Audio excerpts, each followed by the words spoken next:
Guys, I just turned 40 like a couple weeks ago. That is a classic pastor looking for cheap applause, and I am not ashamed of it. You know, I have so many people tell me like life starts at 40, and I kind of believe it. I read this Richard Rohr book back a couple years ago called Immortal Diamond. It's all about the first half of life and the second half of life. It's like weird to admit I think I'm in the second half of life, but maybe not. Like I might like be connected to Neuralink one day, and like my consciousness might be on Mars, but whatever, you get the point. The point of it in the first half of life is like you're figuring it out, you're trying to prove yourself, you're building, your ego's like at full capacity, right? You're trying to conquer things, and like what if that's just okay? What if that's normal, right? That's just what it means to be human. And the second half of life is you get a little bit more wisdom. You kind of move from knowledge to wisdom about who you are. You're like okay with it. You're okay with what you figured out, what you haven't figured out. You know that you don't know now. Remember when you knew everything? Did you ever go to college and come home and everyone was so dumb, right? You had read like 3 books, maybe. And these people are idiots, right?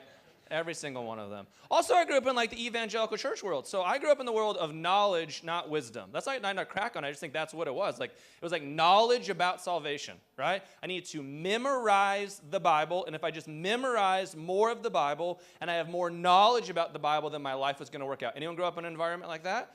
But we did not practice wisdom. I'll give you a couple examples. Anyone part of purity culture? Oh yeah, good times, good times.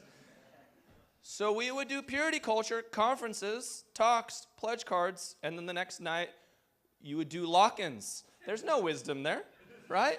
So you just put a bunch of horny teenagers in a room together overnight. And what do you think we did? We made out. Of course you did, because there's no wisdom there, right? Or I'll give you another example. I remember going to Africa on like a mission trip, because again, that's what you did. And we went to this area of South Africa. And this is not funny at all. This is like one of those moments of the difference between knowledge and wisdom for me. And we were in this area where there was a huge teenage population with HIV. And I remember asking like the missionaries and the pastors there, like, well, why don't you just like give them condoms? They're like, well, we're teaching them abstinence. I'm like, that's not wisdom, right? We're so focused on the knowledge of something that we're missing the opportunity for wisdom there. I remember being a young pastor, and like this is like young pastor and like large church world where I'm doing like 5 services a Sunday. I'm like 24 years old, and I think I'm pretty awesome, right? No doubt about it. And I remember this guy, Don Sweetenham, this old guy comes up to me, and he says this to me. He says, Cory, you're a really great communicator. I can't wait till you have something to say. What the? But here's the thing. It was cruel and wild to say to a human being's face. But Don Sweetenham knew exactly what he was talking about. Because I didn't have wisdom. I didn't. I had knowledge. I loved biblical studies and theology. And I can tell you, if you want to go into like the 6th church council from like Nicaea in whatever the 4th century, I will get you there so quickly and it'll be a great time, right? But that is not the same thing as wisdom. And what I want in my life now, more than anything, I want it as a human being. I want it in my relationship with God. I want it in my connection with my wife. I want it with my kids, because my kids are just like barely approaching pre-teenage years, and there are days that I sit there, I'm saying, what is happening right now? But I want wisdom. I can go read 1,000,000 books on parenting and what I'm supposed to do, and then there's the wisdom and the hard-fought experience, right, of how I show up in their lives or how I show up for myself. And so today I want to talk about what it looks like to nurture wisdom in our lives. I want to talk about looking at nurturing wisdom in our lives, because we're going to look at the life of Moses and these 2 women, these 2 moms who nurtured wisdom in him. And so to talk about nurturing wisdom, we're going to talk about some things. We're going to talk about pyramids or people. And if we can do that, then liberation. And if we can talk about wisdom and liberation, then we will talk about YouTube, 23andMe, and epidemiology, because you saw that one coming. And if we can talk about YouTube, 23andMe, and a little bit of epidemiology, then we'll talk about what it means to be embodied. And if we can be embodied, then we'll talk about some lessons from 2 moms. And if we can do that, then we need to talk about what we are transcending and including in our lives. Sound good? Follow along with me in Exodus chapter 2. It goes like this. Now a man of the tribe of Levi married a Levite woman, and she became pregnant and gave birth to a son. And when she saw that he was a fine child, she hid him for 3 months. If you remember back to Exodus 1, we talked about this last week. The story of Exodus begins with there's a new Pharaoh in town, and Joseph and his family. If you remember from the end of Genesis, they had gotten to Egypt through a whole predicament. Again, you can watch Joseph the Technicolor. I always forget. Every time I say it, I don't remember what it is. All right, just go read Genesis, the end of it. And at the end of Jesus, let me try slowing down and using words here. How, now, brown cow, red leather, yellow leather. Betty bought some butter, but the butter Betty bought was bitter, so Betty bought some better butter, but the bitter butter made the better butter bitter. Let's do this thing. Here we go. Words. At the end of Genesis, Joseph and his whole family are there because they're escaping a famine. And it's this incredible moment where God provides through all of these circumstances where you think everything's going wrong for you. But now Joseph and his family, they're at the top of the food chain, so to speak. And because of that, an entire people group will survive. And then if you flip the page into Exodus 1, you're like, whoa, everything has changed. A few hundred years have passed. There's a new Pharaoh that's in charge. And Joseph and all of the Hebrews, Joseph has died, and now all of the Hebrews are in slavery.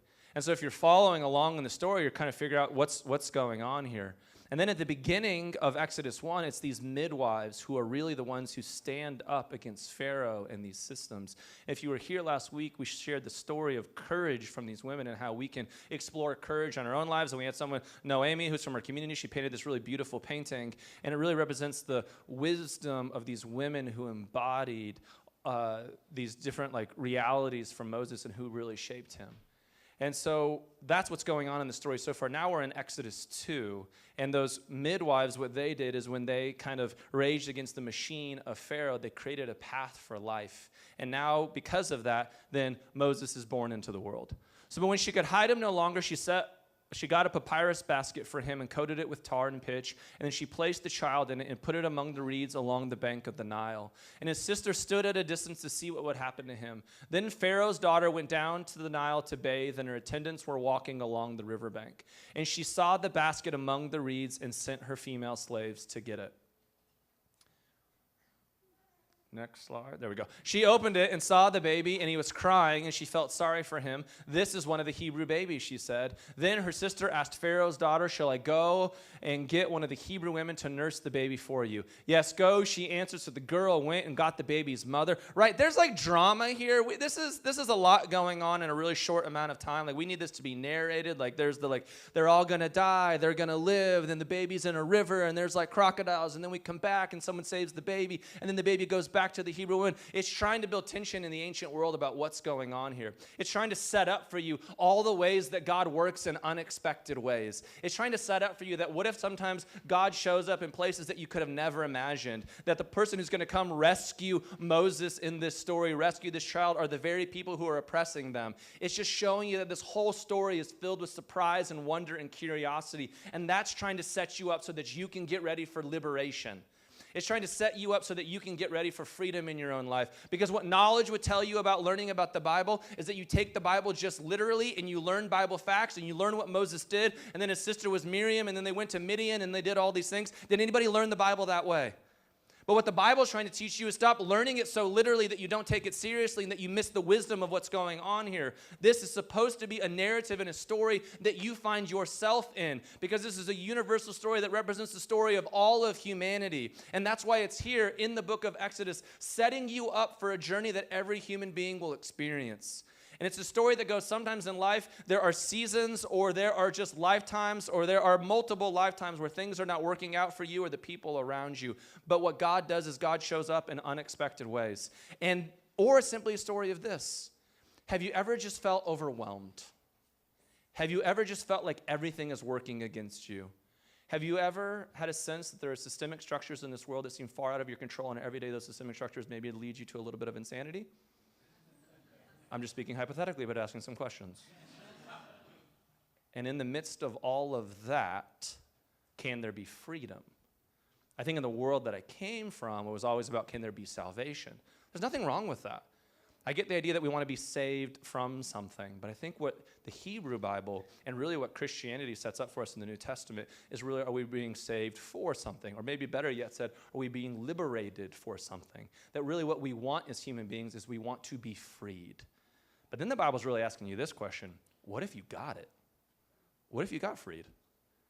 What if you got that job? What if you got all that net worth that you've always been wanting?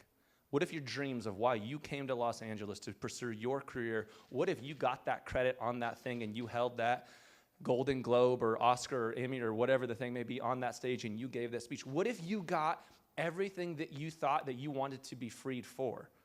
What if you just became a different kind of slave? What if you became a different kind of tyrant? What it's really asking you is this: what does it look like for you to live the life that you want to live?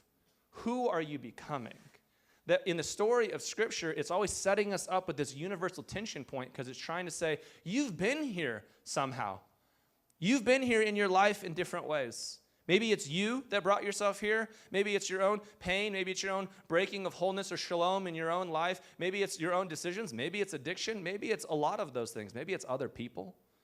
Maybe they're the ones that have put you in this situation where it feels overwhelming. Maybe it is systems. But it's always moving you towards this. What if there can be some wisdom that gets you out of that? What if God shows up in unexpected ways?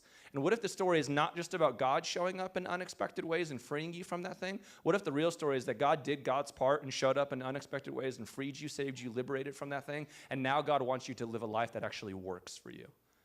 That's where this thing is going and moving, and that's where it's interesting. And so the story goes on. Yes, go, she answered, go. So the girl went and got the baby's mother, and Pharaoh's daughter said to her, take this baby and nurse him for me, and I will pay you. So the woman took the baby and nursed him, and when the child grew older, she took him to Pharaoh's daughter, and he became her son, and she named him Moses, saying, I drew him out of the water.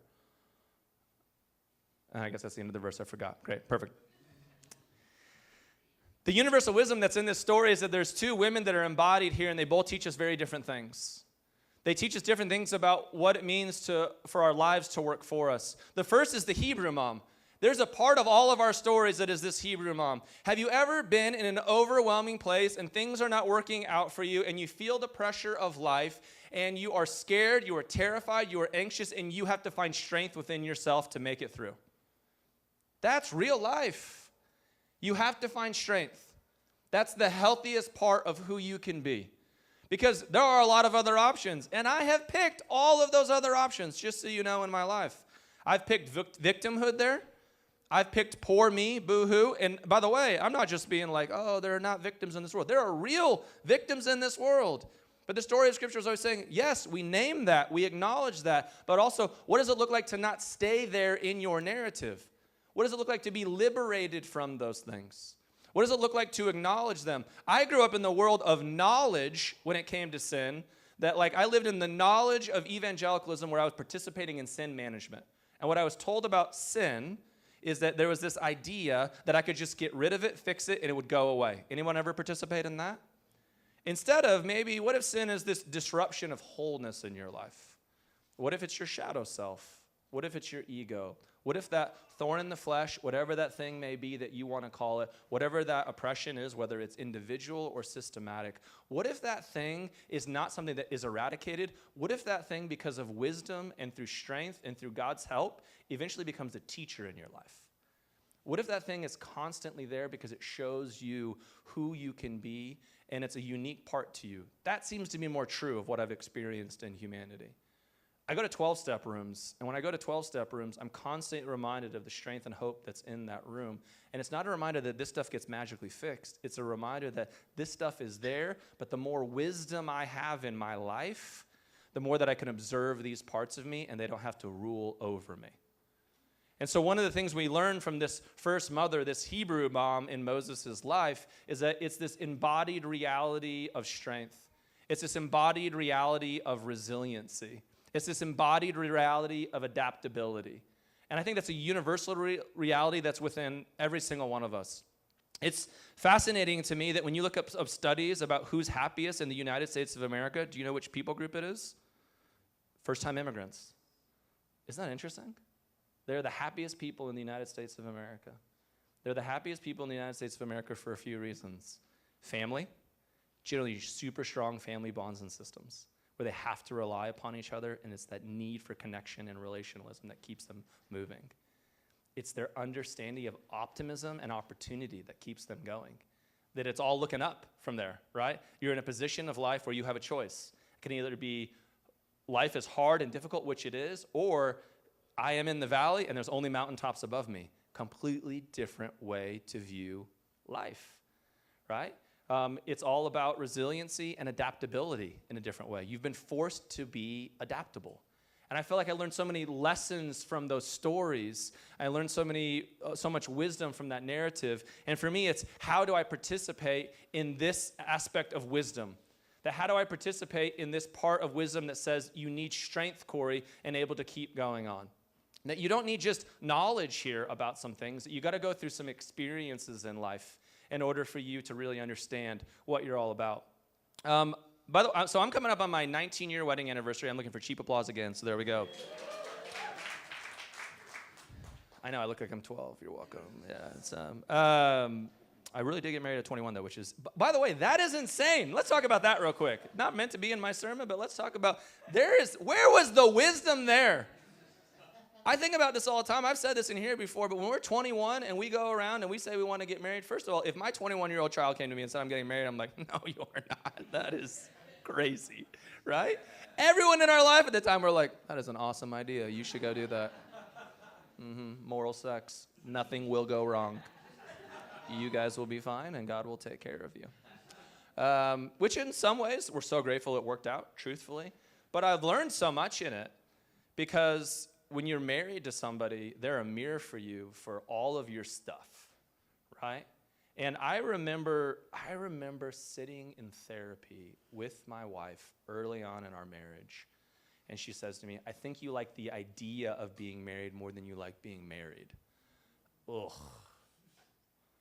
Brutal. I liked the knowledge of marriage, but I don't know if I knew how to participate in the wisdom of it.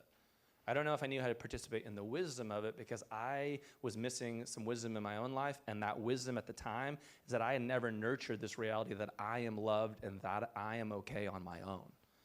So I spent years in my marriage having someone else try to give that to me, and she would never have the capacity to fulfill that in me. I have to fulfill that in myself. We all have different stories of the difference between knowledge and wisdom. The knowledge for me in that story is I really just believe that if I get married, God's going to sprinkle pixie dust over me and my life will be okay and all of my problems will go away. And if I just say some right prayers, and I'm not trying to be trite in that, it's literally what I believed, right? That I would be fixed. And wisdom taught me that no, I am going to keep showing up. I'm going to be faithful to myself. I'm going to be faithful to her. I'm going to be faithful to God. I'm going to do hard work. I'm going to ask some deeper questions. And here we're going to learn wisdom together. And the magic of what we have learned together is incredible. We talk about all the time, the joy of our connection, the joy of sharing just life together. There's nothing better for me and my wife than just going on a walk in a weekday at 10 a.m. and just life. And it was hard earned because of wisdom.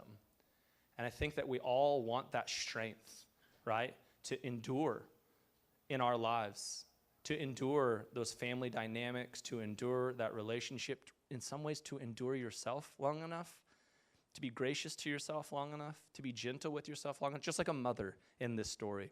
A mother will nurture you, right? And care for you and tend for you and show you the strength that you don't have for yourself. And then eventually you got to go learn that strength on your own so that you can apply it into your life and eventually that you can have it for others. So the first mom we learn from is the mom who gives strength, that she had the courage to be strong, that there's a part of all of our lives where we need resiliency and where things aren't working out or we feel overwhelmed, and we need that strength to keep going. The other mom in this story is one coming from the opposite end of the world. It's all about power. It was Pharaoh's household who was committing genocide against the Hebrew people, and it is Pharaoh's daughter who has the courage to show mercy. There's deep wisdom there. The Hebrew Bible is very interested in this idea. It's very interested in the reality of what happens when you get to the promised land. Will you be the same tyrant that you had in Egypt, or will you be somebody different?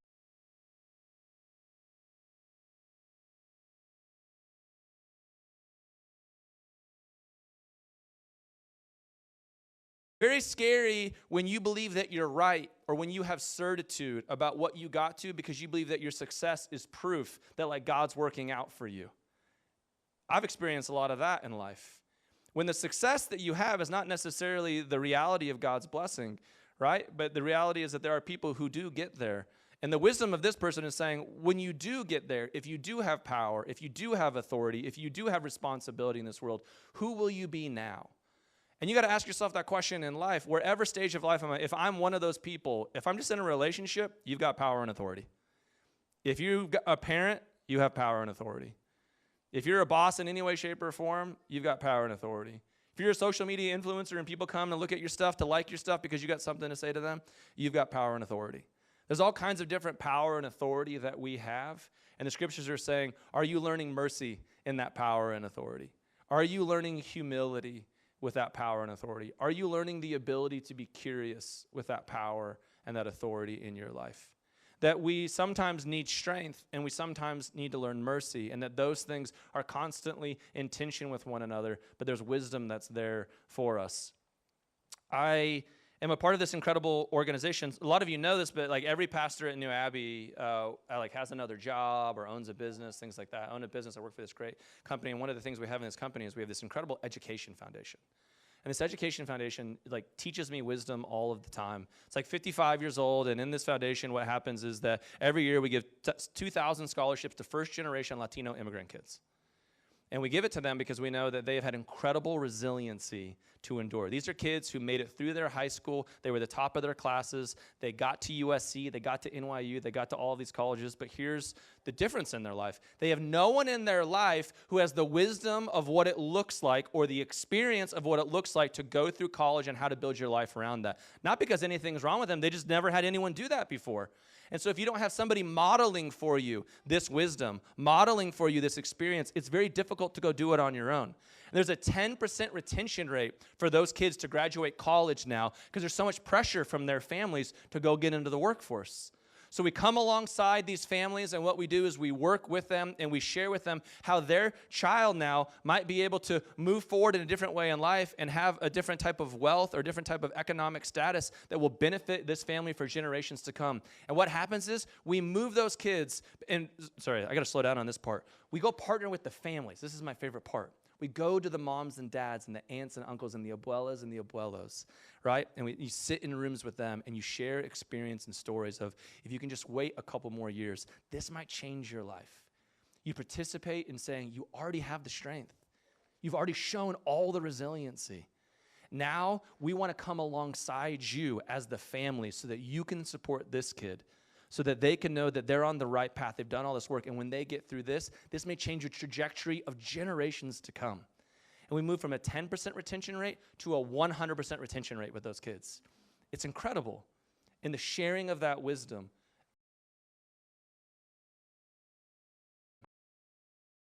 the other side is that we go to the people who have power and who have authority, and we say to them, hey, you have responsibility over here. How can you participate in their stories? So we go to Fortune 500 companies, Toyota, Boeing, all of the banks, you name it, PepsiCo, Coca-Cola, and we say to them, how can you hire these kids? And they love it because they want to diversify their executive track. So 75% of those kids over there get to be part of an executive track for Fortune 500 companies. And it's the sharing of that responsibility, right?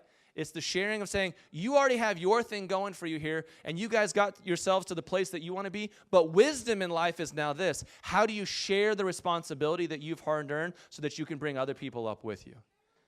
And that wisdom in life, we have to live between this dance of when do we need strength and when do we need mercy, and how do we grow in those things together? The last thing I want to talk about is this big idea of what does it mean to transcend and include. For so many people in this room, you've been on this process. Maybe you call it deconstruction. Maybe you are back in church for the first time in a while. Maybe you're participating in reconstruction. I don't know what the language is that you're using. You're sorting out your faith, but you've chosen to be in this room for some reason. What I know a lot of times that happens here is that we just get new knowledge instead of new wisdom. And so over there, you're mad about the knowledge that was given to you, and that hurt you, that abused you, it didn't work out for you, you feel like it oppressed you in some way, but then you've traded it for other knowledge. There's nothing I love more at New Abbey when people are like, I don't trust in the Bible or pastors anymore, but you're like, I got crystals under my bed and my therapist is my absolute authority. And I'm like, you just traded one thing for the other. And I'm not saying that either are bad or that it's wrong. I'm saying it's not the same thing as wisdom. Wisdom is the reality of, yes, Wherever I came from, I am transcending that, and I'm evolving in my life. And I'm growing to see the story in a different way. I see God in a different way. But you have to include everything that was back there. What we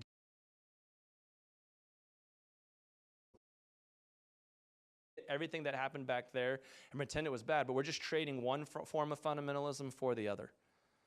Instead of saying, no, what I actually want is wisdom. And I want to transcend wherever I came from because it no longer works for me, but I will always have to include it in part of my story. You can spend all of your life railing against the church that came before you or everything that you believed over here and everybody that hurt you, or you can use and you can give all the power to that. Or you can make a choice and say, it is a part of my story. I cannot change it. It did shape me. Here's something I came across the other day. I can actually turn some of this into gratitude. I spent years as a pastor in New Abbey, like mocking the evangelical church. It was a real good time, guys. And now I'm like, it's dumb. I don't want anything to do with that. Because you want to know what happened over there in that evangelical church? In that box where I had a lot of knowledge and memorized a lot of things, maybe I didn't participate in some wisdom. You know what they taught me? They taught me to love God. They taught me to fall in love with God in a way that was really, really beautiful. And I ask myself with wisdom all of the time, am I teaching my children to fall in love with God? And they can have their own journey and their own evolution and their own growth, but am I really going to throw all of that away? I would mock, like, go into like the conferences and crying and raising my hand, but I'm like, man, those moments really did save me. They really did free me. They were really beautiful and good. And now I'm not that person anymore, but I can transcend where I've been, but I have to include it. And there's some teachers over there, just like in Moses' life. He had to transcend everything that he went through, but he had to include it as well. And because he included it, he was even better at speaking to his audience, of freeing people, liberating them, and offering them wisdom. And that's who I want us to be, New Abbey. I don't want us to be cynical and angry and just pick a new knowledge base. I want us to be people who are filled with wisdom, who are participating in liberation. That when we offer freedom, it's not just something that we talk about, but it's something that we practice. I want to nurture wisdom in our lives. I'm grateful that we get to do it together.